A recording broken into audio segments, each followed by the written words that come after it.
बंदो गुरुपद कंज कृपा सिंधु नररूप हरि महामोह तम पुंज जासु बचन रवि करनि करा धन्य धन्य सतगुरु सुखदा महिमा कही न जाए। जो कुछ कहूँ तुम्हारी कृपा मोते कछुनो बसाए। परमाराष्ट्र महाराज की वाणी है, थोड़ा सा भी सत्संग करो तो बड़ा लाभ होता। थोड़ा सा भी सत्संग, थोड़ा सा भी सत्संग करो बड़ा लाभ होता है। जितना लाभ के बहुत धन के मिलने, बहुत विद्या के पढ़ने से नहीं होता, उतना लाभ सत्संग से होता है। नित्य नियमित ढंग से सत्संग करो, सत्संग से खाली कोई मत रहो। अभी अमृत की वर्षा हुई, अध्यात्म ग्रंथ का सार सार ज्ञान कह दिया। जिसको याद रहा, जिसको याद रहा उसको अमृत मिला, नहीं अभी नहीं। जिसको याद नहीं रहा उसने अमृत को खो दिया। याद क्या रहा?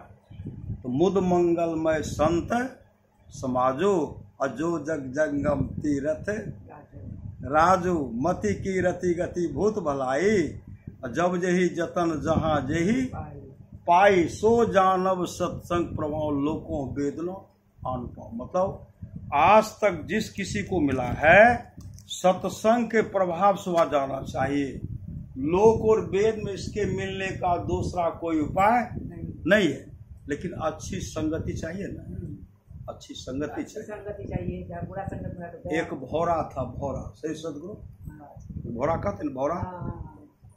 वो प्रत्येक दिन जाते थे ओर करके। कहाँ जाते थे? फुलवारी में जाते थे। फुलवारी, अब फुलवारी में जाते थे, सुंदर सुंदर फूल था, और उस पर वो उसका सुगंध भी लेते थे, उसका रस भी लेते थे। रस वो बराबर जाते थे।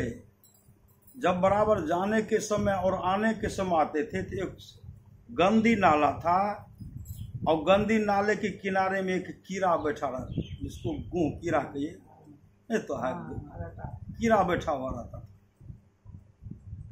एक दिन बराबर उनको देखते थे, वहां छटपट कर रहा। उधर से एक दिन की बात, उधर से आए भौरा, आए भौरा कहते, भैया तुम यहाँ बराबर तुमको हम देख रहे हैं, हाँ तुम क्या कर देखते हो, दुर्गंध हो रही है, कहा करो तो क्या करो, एक काम करो कल तुम मेरे साथ चलो।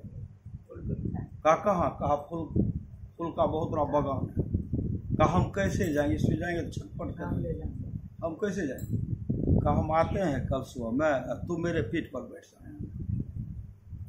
तब चलो हम तुमको वहां लेके जाएंगे।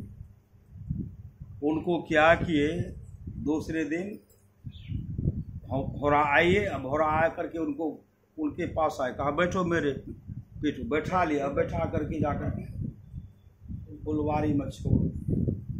अब तरह तरह का जो फूल का खुशबू ले रहे, रस को ले रहे हैं। रस लेने के बाद भौरा ने कहा था शाम में निकलना भी है, आज से पहले निकलना, नहीं तो इसी में बंद हो जाओ। भौरा अलग आनंद ले रहा था, ये निकल नहीं पाए, उसी में घुस गए। सूर्यास्त हो गया, पंखोड़ी बंद हो गया, भर रात उसी में रही। सुबह में उधर से आए माली, माली फूल को तोड़ लिए, और तोड़ करके क्या किए, उसका जो माला बना, फूल का माला पहनाए, और माला बना करके मंदिर में भगवान विष्णु का जो मूर्ति था, भगवान कृष्ण का, ये उसी को माला पहना, उसको माला पहना दिए। अब जैसे माला पहना है तो वहाँ तो भगवान को जो है अगरबत्ती क्या से क्या सुगंध चढ़ा देते हैं, मिष्ठान देते हैं, वो देख रहे हैं, खुशबू से वो उसी का मन भर गया। कभी उतर करके वहाँ चढ़वा उसको खाते थे, फिर उसमें घुस गए और दूसरे दिन फिर माली जो है दूसरा फूल तोड़ करके माला बना, इसको निकाल करके और जमुना नदी में भसा दिए। श्री सदगुरु लेकिन कितना बार क्या नाली जमुना नदी में भसा दिया। भसा करके जमुना नदी में वह फूल की माला बह रही है और वह मक्खी कीड़ा जो है उस पर बैठा हुआ है, बैठा हुआ। और होते होते उनको मतलब उनको आभास हो गया कि मेरी अच्छी गति हो गई, मेरी अच्छी गति हो गई। तब वह भीतर से भौरा रूपी क्या है, भौरा का यशगान गुणगान करते हुए कहते हैं, भौरा भैया, अरे मैं तो विष्ठा में पड़ा हुआ रहा था, शहर के गंदी नाले में पड़ा रहा था, तुम्हारी संगति हुई कि मैं भगवान के गले का हार भी बन गया। आज जमुना नदी का स्नान करते हुए जा रहा था और यहाँ से मैं यहाँ ही नहीं रहूँगा, मैं भगवान के गोलोक धाम का निवासी बनने के लिए जा रहा हूँ। मुझे गोलोक धाम की प्राप्ति होगी, भैया आपको नमन है। श्री सदगुरु होते होते वो गोलोक धाम को चले गए। ये तुझा जो है भवरा क्या है, भवरा है चलता फिरता सत्संग। सही सदगुरु। कीड़ा क्या है, कीड़ा है जीव। जो जीव चलता फिरता सत्संग करता रहेगा, भौरा रूपी संत का दर्शन होगा, उनके संगति में रह करके सत्संग नित्य करेगा, उनका इहलोक परलोक दोनों मंगलमय होगा। यहाँ भी सुख और वहाँ भी सुख। इसके लिए आपस में मेल चाहिए। जहाँ सुमति तहाँ संपत्ति नाना और जहाँ कुमति तहाँ विपत्ति निदाना। अच्छी संगति मिली, संत की संगति मिली, सत्संग मिला, गोलोक धाम के वासी हो गए। श्री सदगुरु। एक दिन की बात है, माँ सत्यभामा भगवान कृष्ण के पास आती है और वो प्रार्थना करती, स्वामी, अभी पातिव्रत धर्म पर उपदेश सुन रहे थे ना, स्वामी स्त्री को ऐसा कौन कर्म करने से पुत्र रत्न की प्राप्ति होती है, पुत्र दीर्घजीवी होते हैं, पुत्र की उम्र बढ़ती है, पति की उम्र बढ़ती है, पति का उम्र भी अधिक होता है। और ऐसी कौन स्त्री है जिसके जो भाग्यशाली होती है, उनके पुत्र के ऊपर विपत्ति, पति को ऊपर जो विपत्ति आती है, मृत्यु आती है, वह टल जाती है। ऐसा कौन सा शुभ काम है? श्री सदगुरु। ऐसा कौन सा शुभ काम है? ऐसा कौन सा शुभ काम है? भगवान श्री कृष्ण माँ सत्यभामा से कहते, सत्यभामा सुनो, काशी में एक देव वर्मा राजा था। काशी में देव वर्मा राजा था। देव वर्मा राजा बहुत धर्मात्मा राजा था, प्रजा का सेवा करता था। श्री सदगुरु। प्रजा का सेवा करता था, लेकिन उनको कोई संतान नहीं थी, कोई पुत्र संतान नहीं थी। देव वर्मा जब सुबह में निकलते थे ना, एक औरत थी उनके राज दरबार में ही, और रास्ते में भी दरवाजे पर वह औरत झाड़ू लगाती रहती थी। देव वर्मा को जैसे वो देखती है, अपने नाक को ऐसे टेढ़ करके से मुंह को छिपा लिया, टेढ़ नाक मुंह को सु करने लगी, ऐसे मुंह को चुरा ले, छिपा लेती है। कई दिन देखे कि वो इस तरह करती है। राजा साहब अपने राज दरबार में गए, सिपाही को कहते जाओ तो अमुक स्त्री जो है जो झाड़ू लगाते उनको बुला करके लाओ। तो उनको जैसे कहा, राजा साहब आपको बुला रहे हैं, तो उसी से मैं कहने लगी, जो मैं सत्य हूं तो बोलिए दूंगी, चाहे उनको फांस खिंचा देने का फांस खिंचा देंगे या हमको छोड़ने का छोड़ेंगे, लेकिन मैं सत्य बता दूंगी। जैसे वह स्त्री वहां गई, राजा साहब कहते, बहन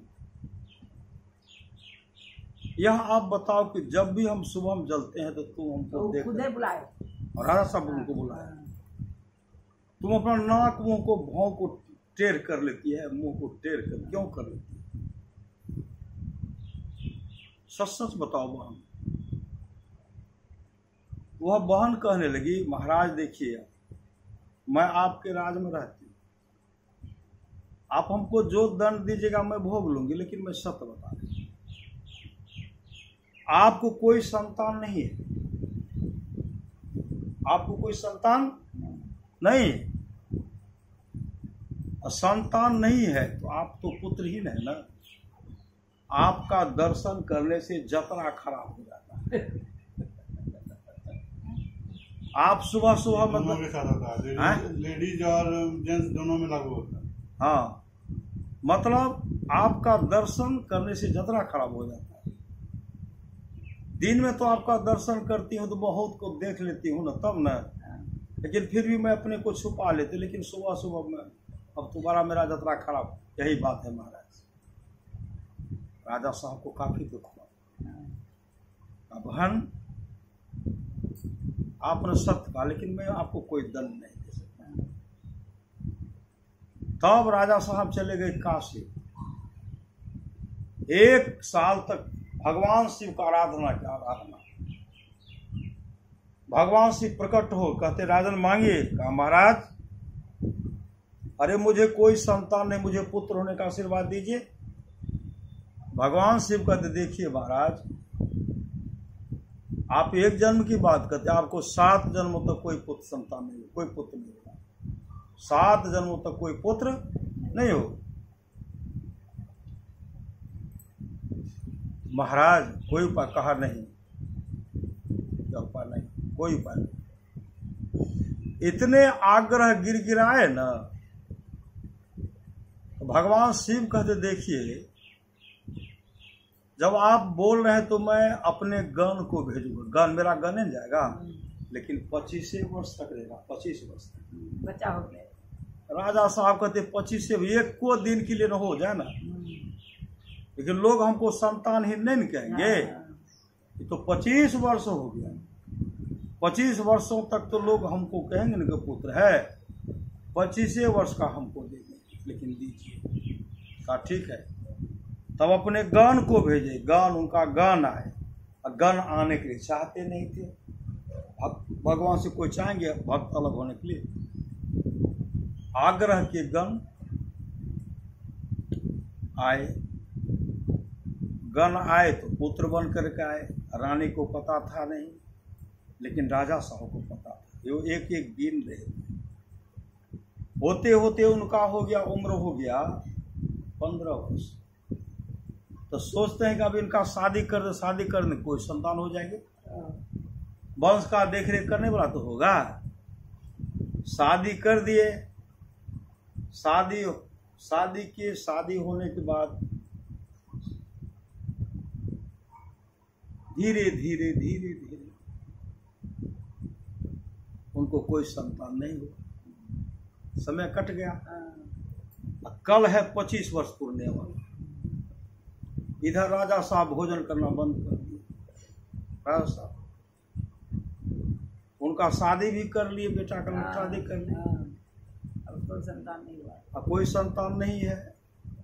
अब उधर जो है राजा साहब गिन रहे, 1 दिन 1 वर्ष, कल है 25 वर्ष पूरा हो रहा है, ये भोजन करना बंद कर दिया। जैसे भोजन करना बंद किए ना, रानी उनके लिए सुंदर भोजन की, राजा साहब की पत्नी सुंदर भोजन बनाए, पतोह भी बनाए। अब भोजन बना करके उनको कहते खाइए ना। कहा नहीं, तबीयत नहीं है ठीक, भोजन नहीं कर। लेकिन वो पत्नी से, रानी से नहीं बता रहे कि कल मेरे पुत्र का ऐसा। रानी उसी समय जो भोजन 56 प्रकार का भोजन बनाई थी, सुंदर सुंदर जो भोजन बनाई थी, पतहू बना के दिए थे। सॉस जाकर के अपने पति को देते। सॉस पतहू भी गए खाने, कहा नहीं अभी नहीं खाऊं। उनको दिया, बेटा का यहाँ सता रहा ना, बेटा का आज सदा कल ही तक है। एकाएक तब क्या होता है, एक भिखारी था। भिखारी को एक ही लड़की थी, उनका वो शादी कर देते। शादी किए तो उनका पति हो गया दुराचारी, शराबी। पति हो गया शराबी, दुराचारी। शराब पीते थे, पत्नी को काफी पिटाई करते थे, काफी पीते थे। अंतिम में पत्नी के साथ इतना मार पीट के पत्नी वहां से भाग करके नैहर चिल्लाई। पति वहां से खदेड़ते हैं, वहां जाओ यहाँ जैसे आए न, वह पुत्र रथ को जन्म दिए, पुत्र बेचारे को, भिखारी के लड़के। उस दिन उनको हो गया 3 दिन से भूखी है, 3 दिन से वो भूखी है। अपना पिताजी भीख मांगते हैं। उस दिन वो अपने पिताजी से, पिताजी आज मुझे भोजन चाहिए, अगर भोजन नहीं मिलेगी ना, भूख की क्षुधा इतनी सता रही है, आग जल रहा है कि नहीं तो मैं अपने पुत्र को खा जाऊंगी, मैं पुत्र को खा जाऊंगी। उसी समय वो 3 दिन तक गए, कोई उनको भिक्षा नहीं, बराबर आता है। उस दिन कहते नहीं तो पुत्र को खा जाओगे। उसी समय वो भिखारी चले गए राजा के यहाँ, राजा के पास। राजा साहब तो बिछावन पकड़े हुए थे, आंसू बह रहे थे। भिक्षाम देही। रानी उधर से निकली, रानी जैसे रानी निकली तो रानी अपतोह भी है, उनके मन में हुआ मेरे पति देव तो अभी कहते बाद में खाऊंगा, तो तब तक मैं भिखारी को दे देती हूँ, भिखारी को। अब पति जब खाएंगे तो तब मतलब गरम गरम बना करके पति देव को खिलाऊंगी। उसी समय जैसे उनको दिए न, सुंदर प्रकार राजा के लिए भोजन, 56 प्रकार का भोजन व्यंजन था, जैसे सब उनको दे दिए। लेकर जब गए न, जैसे अपने लड़की के पास वह भोजन देते हैं, लड़की उठा करके खा रही है, स्वाद इतना आनंद आ रहा है, अपने भर पेट खा लिए, अपने पिताजी को खिलाए। और उसी समय उनके मुख से निकलता है, हे परमात्मा, हे प्रभु, जिन मां ने यह सुंदर भोजन दिया है,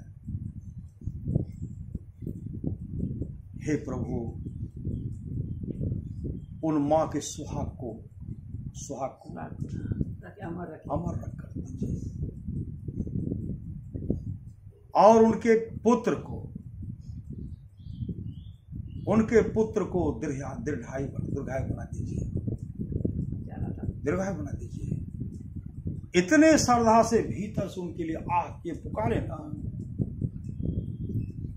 उन बहन को सुहागवती बना दीजिए, उनके पुत्र को अमर कर दीजिए। पुत्र जाने वाला 25 वर्ष का, अब जो है दोनों वरदान मिल गया है। पति की सुहाग, उनकी सुहाग, उनका सुहाग का रक्षण हो गया। बनाए थे पतो भोजन, बनाए थे, खाना बना के उनका सुहाग का रक्षण। अब पति का उम्र बढ़ गया। जैसे वहां गए, जैसे आह निकला, आज 25 वर्ष पूर्णे वाला है।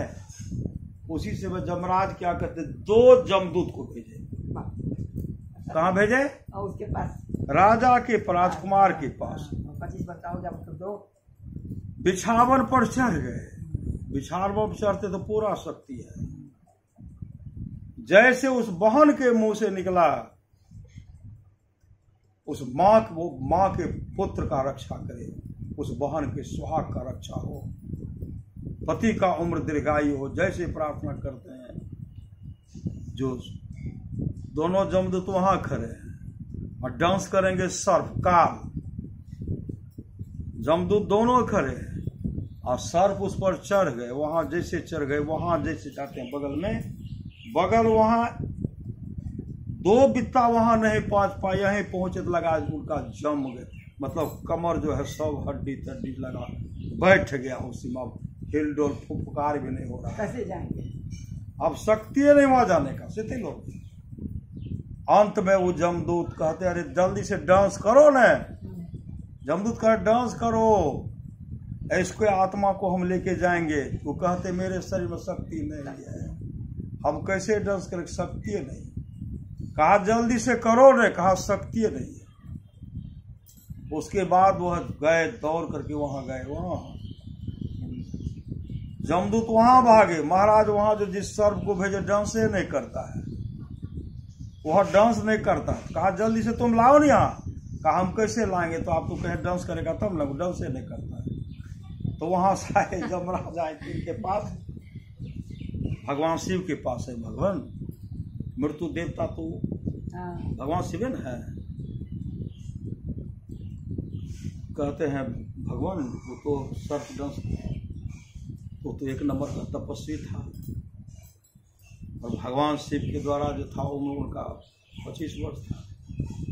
उसके सेवा के बल पर भगवान शिव भी खुश हो गए।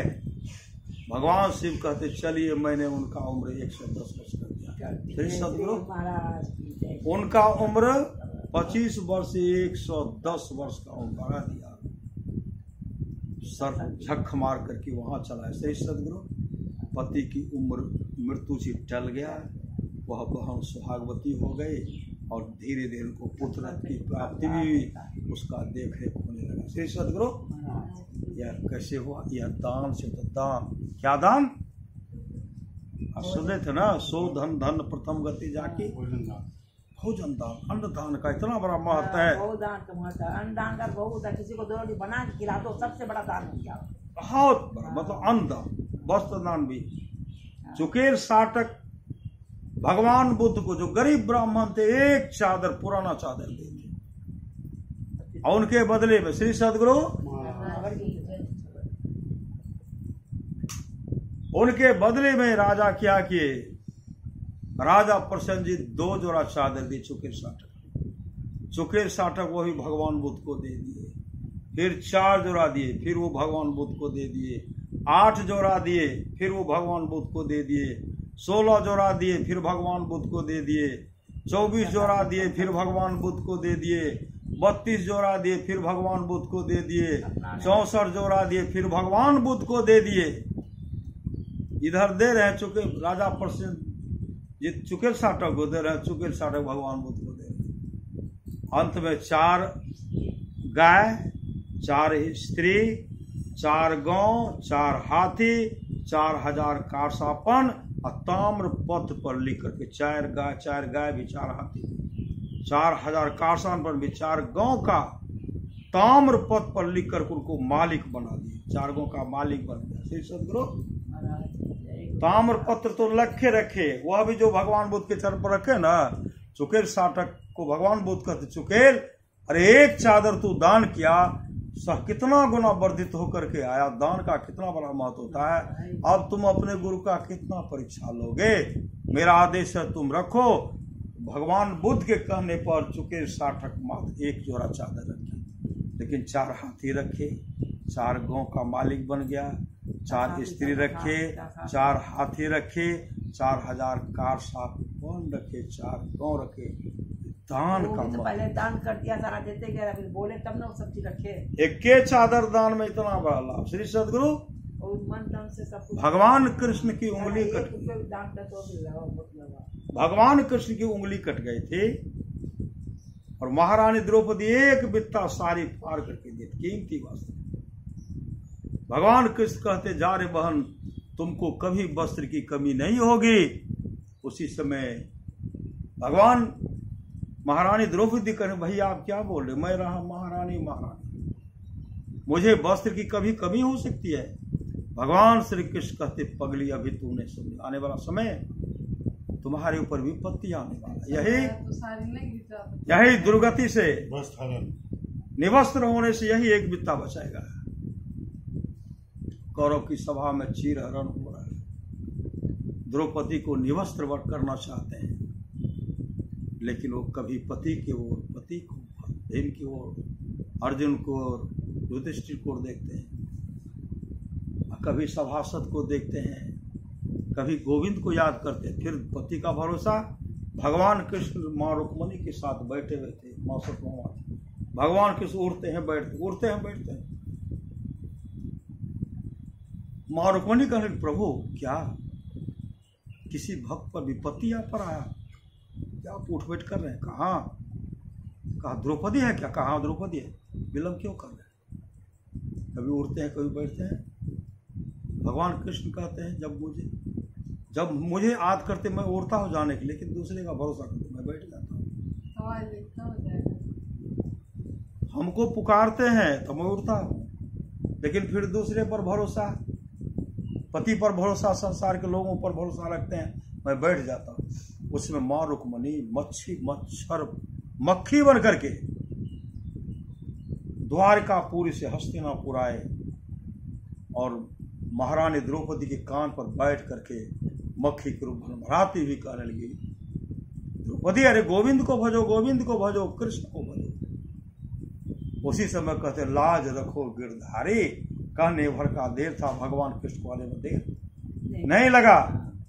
और चीर खींच रहे हैं, चीर खींचते खींचते दुशासन थक करके नीचे गिर गए। और लेकिन उनका बाल बाका नहीं, उनको निवस्त्र श्री सदगुरु वो निवस्त्र नहीं कर पाए। कहते जहां न जाए रवि वहां जाए कवि, लेकिन कवि का कलम भी वहां रुक गया। नारी भी सारी है कि नारी सारी, ये दान का महत्व है। आप लोग आप समय दान दिए श्री सदगुरु, ये समय दान न है, ये समय दान हुआ और 100 रूपी पूंजी को आप दान दिए। आछे दिन पाछे गया गुरु से क्या लड़ने, अब पछताए क्या भया, चिड़िया चुग गए खेत। अब पछताना नहीं पड़ेगा क्योंकि आपने समय का दान दिया है। इसका चित्रगुप्त की डायरी पर लिखा चला, अभी तो पता नहीं चलेगा। वहां तब हिसाब होगा कि सत्संग किए थे श्री सदगुरु, और जो गप किया इसमें तो आइए गया। चित्रगुप्त के डायरी पर भी गप ने पकड़ा गया, डायरी पर वहां चढ़ गया गप सब। इसलिए श्री सदगुरु सत्संग सुने ना, लाभ हुआ श्री सदगुरु, इसीलिए बोले लोग का बच्चा तो सुने ध्यान से। श्री सदगुरु फिर दूसरे दिन मौका लगेगा फिर सेवा करेंगे। श्री सदगुरु करिए नित्य सत्संग को बाधा सकल मिटा, यह अवसर फिर ना मिले दुर्लभ नर्तन पाए। श्री सदगुरु।